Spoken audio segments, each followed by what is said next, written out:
여러분 안녕하십니까? 7월의 첫날 여수 MBC 뉴스투데이입니다.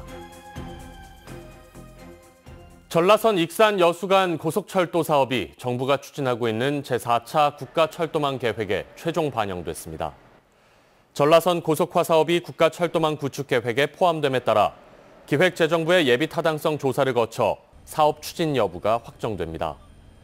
그동안 전라선은 지난 2011년 기존 선로를 개량해 KTX가 운행되고 있지만 익산 여수 간 고속전철화 사업이 늦어지면서 시속 120km의 저속철이라는 오명을 안고 있습니다. 어민들의 수건으로 꼽혔던 수산부산물 재활용 촉진법도 국회 본회의를 통과했습니다. 더불어민주당 주철현, 국민의힘 정점식 의원이 발의한 수산부산물 재활용 촉진법은 수산물을 채취, 가공하는 과정에서 생겨난 굴폐각 등을 처리하기 위해 자원화 시설을 설치하고 관련 업체에 경비를 지원하는 것을 주요 내용으로 하는 법안입니다.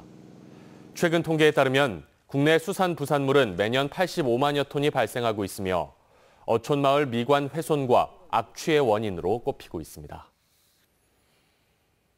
여순사건 특별법안이 국회를 통과하면서 시행령과 조례 제정 등의 후속 작업이 본격화할 것으로 보입니다.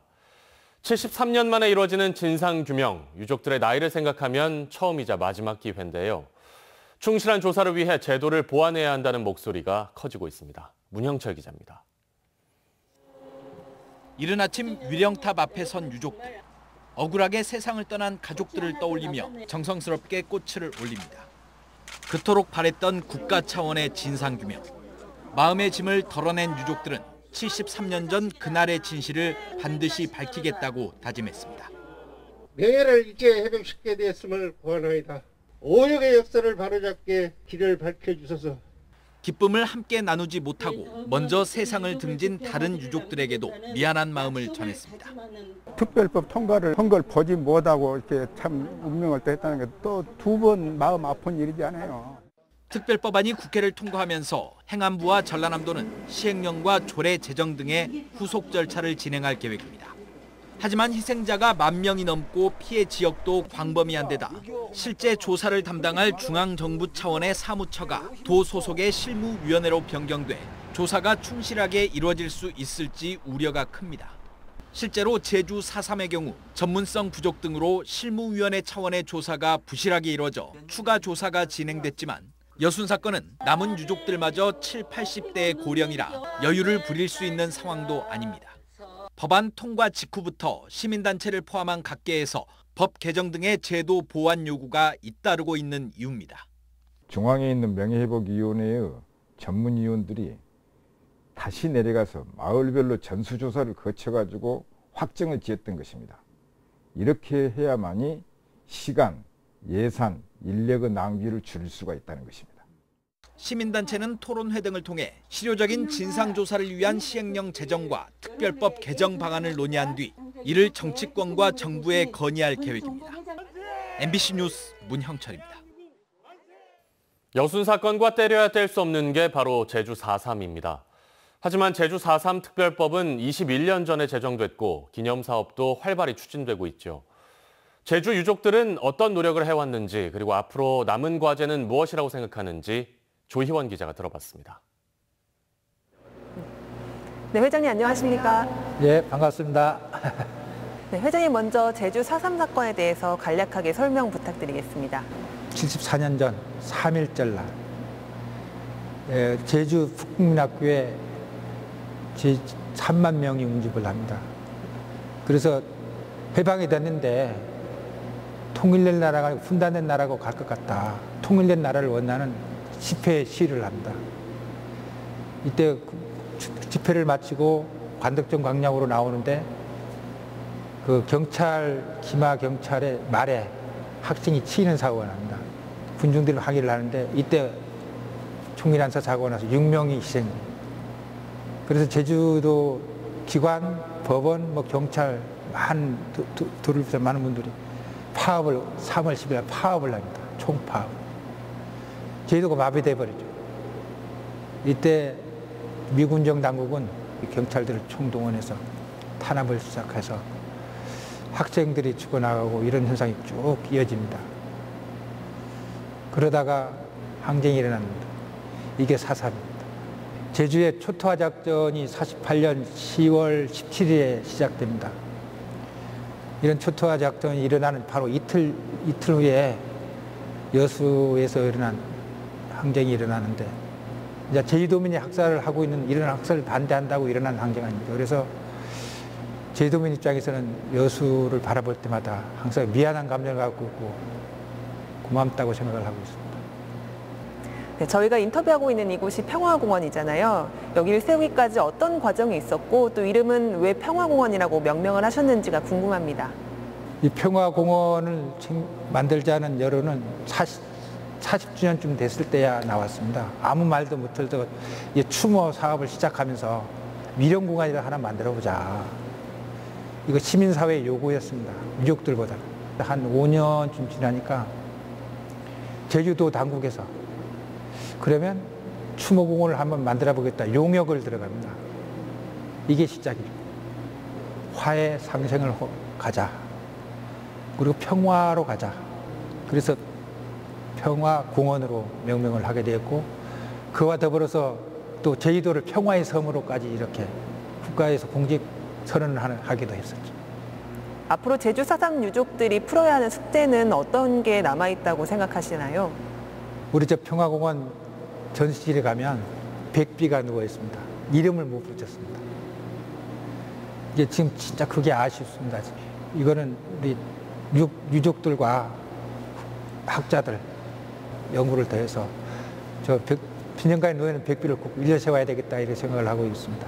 또 다른 숙제가 국가에서 이번 배보상을 하지 않습니까? 배보상이 끝나고 그 유족을 위로할 수 있는 이런 사업들도 다 마무리하게 됩니다. 재발 방지를 해서 진짜 평화를 만들어내는 게 최고의 목표가 아닌가. 그래서 이렇게 많이 돌아가신 이 영령님들을 헛된 죽음으로 안 해, 미래, 진짜 평화의 미래를 삼아야 들어야 이 영령님들 제대로 해온다는 생각을 해서 그런 사업들을 꾸준히 해 나갈 생각입니다. 어쩌면 이번 특별법이 4.3 해결의 마지막 단계로 가는 법이 아닌가 생각을 하고, 유족들 따위는 새로 시작이다 이렇게 생각을 하고 있습니다. 마지막으로 여수 순천 1019 사건 유족들에게 한 말씀 부탁드리겠습니다.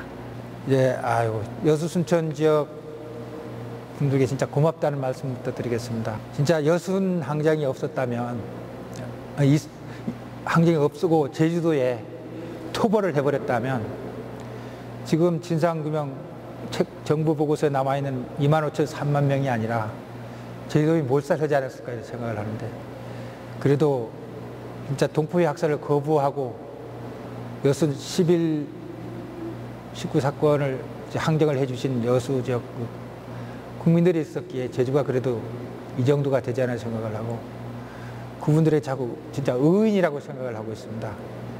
자, 우리는 한 동백꽃으로 연결되어 있다고 생각을 하고 있습니다. 그리고 우리 제주가 여수와 함께 손을 잡자 함께 하겠다는 말씀드리고 고맙다는 말씀 드리겠습니다. 네, 회장님 오늘 말씀 감사합니다. 자, 고맙습니다. 다음 뉴스입니다. 광양의 한 임대사업자와 임차인 간 우선 분양 자격을 두고 진행된 소송에서 법원이 최근 임차인의 손을 들어줬습니다. 비슷한 진통을 겪고 있는 지역의 다른 임대사업자와 임차인 간 분쟁에도 적지 않은 영향을 미칠 것으로 보입니다. 김주희 기자가 보도합니다. 광양시 광양읍의 한 임대아파트.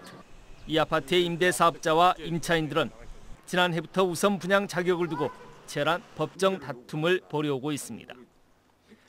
지난해 이 아파트 임대사업자는 임차인들이 아파트 임차권을 불법 양수받았다며 분양 승인 부적격자로 통보했습니다.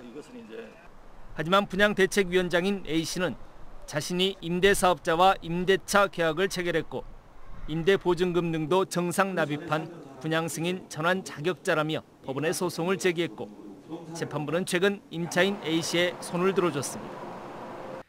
재판부는 중간 입주 세대인 임차인 A씨가 부동산의 임차권을 불법 양수했다고 보기 어렵다며 구임대주택법상의 임차인이라고 판결했습니다. 또한 임차인 A씨의 온라인 활동 등이 임대차 계약의 해지 사유로 보기 어렵다고 판시했습니다. 분양대책위원장이 승소함으로써 임대 사업자들로부터 종래에 대단히 열악한 지위에 섰던 임차인들의 지위를 보호했다는 그런 판결입니다. 이번 판결에 대해 이 아파트 분양 전환 부적격 통보를 받고 잇따라 소송을 제기한 300여 세대 임차인들도 크게 환영하고 있는 분위기입니다. 이후에는 이제 합의부에서 판결을 하지만 이 판결 그대로 인용이 될 거다라고 저희는 보고 있습니다. 그래서 전체 우리 입주민들이 우선 분양 대상자가 될 거라고 저희들은 낙관하고 있습니다. 법원의 이번 분양 전환 소송 판결은 순천의 모 아파트 등 유사 사례로 치열한 법적 분쟁을 벌이고 있는 다른 임대 아파트 분양 전환 소송에도 적지 않은 영향을 미치게 될 것으로 보입니다. MBC 뉴스 김주입니다. 녹음이 짙어지는 계절, 지자체마다 신호등이나 도로 표지판을 가리는 가로수에 대해 가지치기 작업을 진행하고 있습니다. 가로수를 도로 표지판 앞에 심으면 안 된다는 규정이 있지만 정작 지자체는 현실성이 없다는 입장입니다. 김한수 기자가 취재했습니다. 왕복 7차선 도로 옆으로 가로수들이 빼곡합니다. 무성하게 자란 가지들로 제한속도 표지판도 가려졌고 초등학교 앞 신호등은 나무에 파묻혀 있습니다. 그렇게 자가용 옆에서는 날라보다 이렇게 내가 이해를 했지. 3차선 붙으면 안 보여 버려. 근데 시야 방해 등을 막기 위해 가지치기에 들어간 돈은 지난해 목포시에만 1억 원, 해마다 반복되고 있습니다. 도로 표지판 전방 40m에 가로수 심기를 제한하는 규정이 있지만 무용지물입니다. 기존의 가로수를 먼저 식지하고 이런 경우는 저희들이 그 적용할 수 없습니다만은 신도시를 조성한다든지 탁지 개발을 했을 때는 그런 법을 적용해서 새로 만든 주거단지에도 표지판과 신호등 앞에 가로수를 촘촘하게 심는 일을 되풀이하고 있습니다. 표지판 전방과 가로수의 길이가 불과 5m밖에 되지 않습니다. 경찰 역시 어린이 보호구역이나 통행 금지 등 안전사고와 직결된 표지판 부근에는 가로수 제한이 필요하다는 입장입니다. 중요한 안전표지는 운전자에게 보이지 않을 경우 대형 사고로 이어질 수 있어 관련 규정에 맞게 가로수를 제거하거나 옮겨 심는 노력이 필요합니다. 전남의 가로수는 모두 280여만 그루, 22개 시군과 일선 경찰서는 도로 표지판을 가리는 가로수 전수조사에 나섰습니다. MBC 뉴스 김한수입니다. 포스코 광양제철소가 지진으로부터 안전한 시설물로 인증받았습니다. 포스코 광양제철소는 행안부와 국토안전관리원이 실시한 내진 설계 시공, 보강이 이뤄진 건축물에 대한 정밀 안전진단 평가에서 1냉연 공장을 포함한 12개 공장이 지진으로부터 안전한 시설물로 인증을 받았습니다. 광양제철소는 지난 2018년부터 3년 동안 모두 1조 원을 투입해 안전시설 개선 사업을 지속적으로 추진하고 있습니다. 전동 킥보드를 운전해본 청소년들의 대다수가 불법으로 킥보드를 이용하고 있던 것으로 조사됐습니다. 광양 YMCA가 최근 광양에 거주하는 600여 명의 청소년들을 대상으로 실태조사를 한 결과 전동 킥보드 탑승 경험이 있는 청소년의 86%가 부모님 신분증이나 무면허로 전동 킥보드를 이용한 것으로 드러났습니다.